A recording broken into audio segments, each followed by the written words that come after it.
ক্ষমা করে মহৎ হয়ে যাওয়া। দ্বিতীয়বার করে বিশ্বাস করো না। দ্বিতীয়বার কাউকে বিশ্বাস করে বোকা হয়েও না। মানুষ ঘর ঘর করে, গলা শুকায়।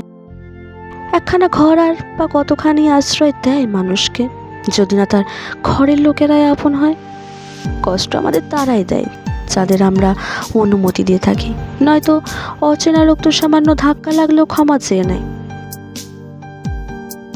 দুঃখ সহ্য করা মানুষগুলো একদিন সুখী হবেই, কিন্তু মানুষকে যারা দুঃখ দেয় তারা কোনোদিন সুখী হতে পারবে না। লবণ ছাড়া তরকারি যেমন স্বাদহীন, বিশ্বাস ছাড়া সম্পর্ক তেমন মূল্যহীন। প্রতিষ্ঠিত হলে সবাই পাশে থাকে, কিন্তু প্রতিষ্ঠিত হওয়ার জন্য কেউ সাহায্য করবে না।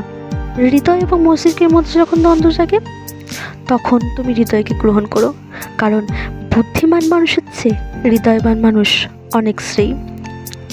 বুদ্ধিমান তো বুদ্ধি দিয়ে ভালো কিছু করতে পারে, আবার খারাপও করতে পারে, কিন্তু হৃদয়বান কেবলমাত্র ভালো কিছুই করবে।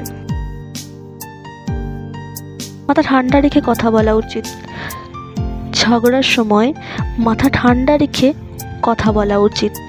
মনে রাখবে, ঝগড়া হয়তো এক সময় মিটে যাবে, কিন্তু হৃদয় চির রক্তক্ষরণের মতো কথাগুলো কোনোদিনও মিটবে না।